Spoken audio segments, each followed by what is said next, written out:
Hey there. Was talking a fair amount lately about leave no trace and minimizing your impact in the outdoors, especially as people start to get into climbing and more people are going outside. It's really important to think about leaving the environment at least as good as you found it. Better if you can. Pick up trash when you're in the woods. But something for climbing, there's a fair amount of debate, I think, in the climbing community about leave no trace and trying to minimize impacts. This is a good example of a topic that comes up now and again.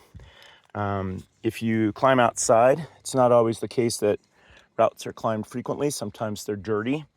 And, you want to think about where the lichen is, all the sorts of biosphere that exists within the bacteria and everything else that grows on the rocks, minimizing both the visible impact on climbing spots as well as the ecological impact is a thing that you should be thinking about. And particularly for folks that are going from gyms to crags, another topic that relates is rockfall. And generally, if you are at a site that isn't climbed a lot, there are, all sorts of natural freezing and thawing that happens in rock formations as they experience, wet and cold cycles. They freeze and rocks can be dislodged. So it's important to be cautious, particularly in the spring. Rockfall is a serious risk that you should always be aware of and mitigate. It's best to always wear a helmet. This I climb pretty much 2-3 times a week. And today I'm taking off some of the lichen on some of these routes to make it a little more fun, a little more challenging. And that's another thing that's a transitional point for climbers that are in the gym. There's no tape, there's no blue hold or red holds. It's just rock.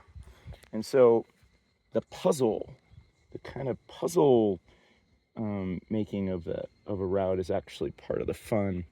And there's all sorts of places along this route here where there's little small indentations and little imperfections in the rock, and those are super fun to try to find a way to climb up. And oftentimes little small dimples, they collect dirt and lichen. So while it is the case you want to minimize the visual impact, you don't want to be scraping the rock with your scrapers. Try to be conscientious. Certainly for folks that dry tool or do ice climbing practice on rock, mixed routes, oftentimes you'll see a lot of scrapes from where their eyes end, their crampons are, sort of like scraping the rock. People try to do dry tooling in places that are where the impact's not going to be so serious. Old quarries and places like that where they're already heavily impacted, and it's not as deep a concern to worry about the rock and the view of it. But be cautious and always reticent of both the visual impact you have on the rock as well as the ecological impact. And helps everybody enjoy and preserve the beauty of the natural environment.